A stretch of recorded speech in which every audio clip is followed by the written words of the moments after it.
Réduire le temps d'attente pour les chirurgies, c'est la nouvelle annonce du nouveau Parti démocratique du Manitoba.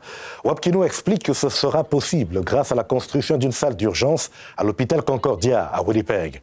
À la date de juin dernier, plus de 2400 Manitobains sont sur la liste d'attente pour ces opérations de la hanche et du genou. Le chef du NPD accuse le gouvernement progressiste conservateur d'être à la base des retards parce qu'ils ont fermé, dit-il, les urgences de l'hôpital Concordia en 2019. Et pour remuer ces annonces, des deux partis d'ailleurs, je suis avec Raymond Hébert, qui est enseignant émérite de sciences politiques. Bonsoir, M. Hébert. Oui, bonsoir. Alors, Wab Kineau confirme d'ailleurs que Concordia aurait un meilleur ratio patient-infirmière pour libérer plus de lits. Et d'ailleurs, cette semaine, il promet de rouvrir les urgences. Je vous propose de l'écouter à cet effet et puis on en reparle. On ferait ça quand nous avons les infirmières et les médecins pour lancer cette salle d'urgence et puis construire le bâtiment.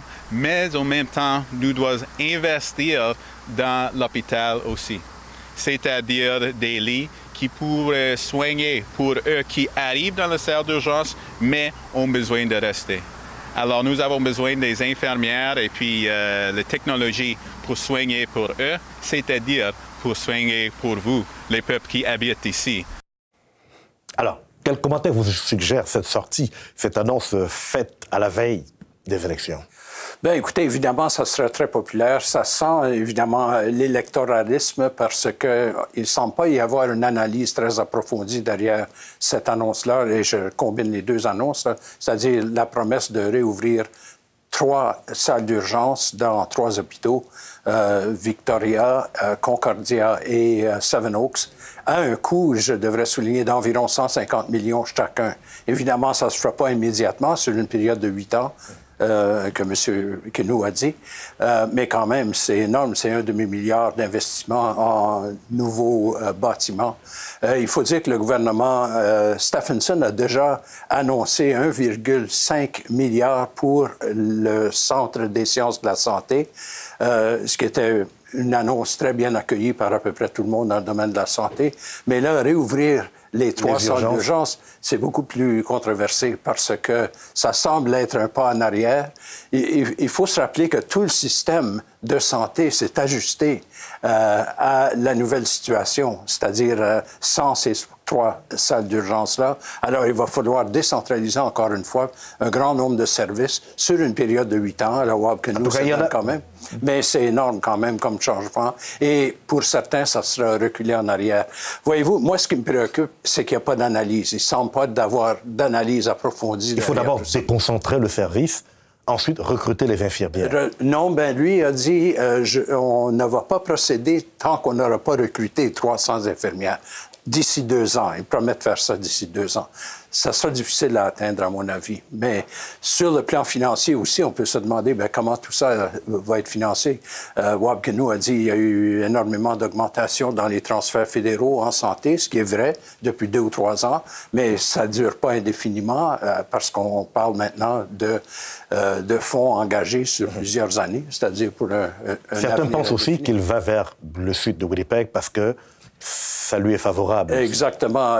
C'est pas un hasard qu'on parle de Victoria parce que ça touche plusieurs circonscriptions du sud de Winnipeg qui sont des circonscriptions, je devrais dire, qui ont été emportées par les conservateurs la dernière fois, la plupart, et que les néos tentent désespérément de ravoir. Alors, autre chose que Wab Kineau a annoncé, c'est que précédemment, il promettait d'investir 165 millions de dollars pour supprimer temporairement la taxe sur l'essence. Question de permettre aux Manitobains d'affronter l'augmentation du coût de la vie. Alors, que faut-il choisir ici? Le coût de la vie ou la transition verte? Bien, écoutez, ça me semble, encore une fois, encore plus irréfléchi et plus problématique parce que, premièrement, dès qu'on réduit une taxe, c'est très difficile de la rétablir. Alors, il parle de 6 mois. Les Manitobains vont s'habituer très rapidement. Écoute, l'essence coûte 14 cents de moins. D'accord, mais qu'est-ce qui arrive après 6 mois? Alors là, le gouvernement, si ce sont les néo-démocrates qui sont au pouvoir, ils disent « Ah bon, il faut rétablir cette taxe-là ».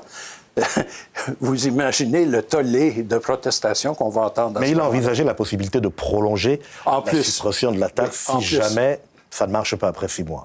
C'est ça. Alors, il y a 165 millions, c'est le coût pour 6 mois. Mais après ça, si c'est pour 1 an, bien... Ça prend plus d'argent. Ça prend de plus en plus d'argent. Alors, et deuxièmement, comme vous le dites, sur le plan d'environnement, c'est affreux, c'est presque désastreux. Et ça contredit les politiques du Parti néo-démocrate qui affirme constamment son appui de la taxe fédérale sur le carbone.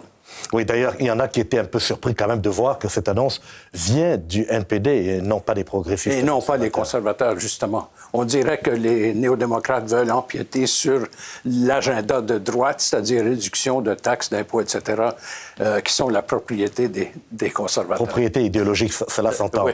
Alors, récemment, la chef des progressistes conservateurs s'est montrée favorable à une obligation d'informer les parents si un élève exprime un genre différent de celui qui a été assigné à la naissance. C'est-à-dire, par exemple, revoir la loi sur les écoles. Je vous propose d'écouter Heidi Stefansson rapidement et puis on en reparle. If re-elected, following broad consultations with parents and educators, progressive conservatives will add to these existing rights with the following proposed additions. The right to be informed about curriculum. The right to be involved in addressing bullying and other behavioral changes. Alors, est-ce qu'il n'est pas nécessaire ici de changer le texte qui a quand même 30 ans inchangé? Bien, écoutez, ce qu'il faut savoir de cette annonce-là, c'est juste une partie de l'annonce. L'annonce visait surtout, quand on parle de droits parentaux, on parle d'un agenda d'extrême droite, de gens qui veulent abolir certains éléments des programmes curriculaires, particulièrement ce qui a trait à la sexualité à l'école, qui veulent abolir des livres, bannir certains livres, notamment sur les LGBTQ. Alors, il y a tout un agenda, là, et c'est fort possible que les conservateurs sentent un peu de pression à l'extrême droite, c'est-à-dire du parti Keystone, qui, on présume, va présenter un certain nombre de candidats et qui pourrait peut-être aller chercher des votes qui, normalement... En tout cas, elle dit qu'il y aura des consultations publiques. Ben oui, mais comment c'est pour ça qu'on a des commissions scolaires. C'est justement pour que ces commissions-là fassent des consultations publiques. Faut-il voir Heidi Stefansson en train de chercher ici le juste milieu, peut-être? Non, je pense que c'est un appel carrément à la droite. Il faut se rappeler aussi qu'il y a eu toute une manifestation à la division scolaire Louis Riel autour de Francine Champagne, qui avait été suspendue en juin dernier. Absolument. Il y avait eu presque de la violence, certainement des actes très agressifs par des manifestants, au point où la division scolaire a annoncé, je crois aujourd'hui ou hier, que la prochaine réunion, le 5 septembre, sera en ligne et ne sera pas en personne. Alors, moi, je trouve que c'est affreux dans notre province, au Manitoba, qu'on ne puisse pas tenir des réunions régulières en personne à cause d'un certain nombre de mécontents qui sont prêts à aller jusqu'à ce point-là pour empêcher, si vous voulez, les décisions de se prendre démocratiquement. En tout cas, on a le temps de voir jusqu'où ira l'appel de balle de la chef des progressistes conservateurs pendant les prochains jours. Oui, exactement, on verra bien. Raymond Hébert, merci beaucoup. Ça me fait plaisir.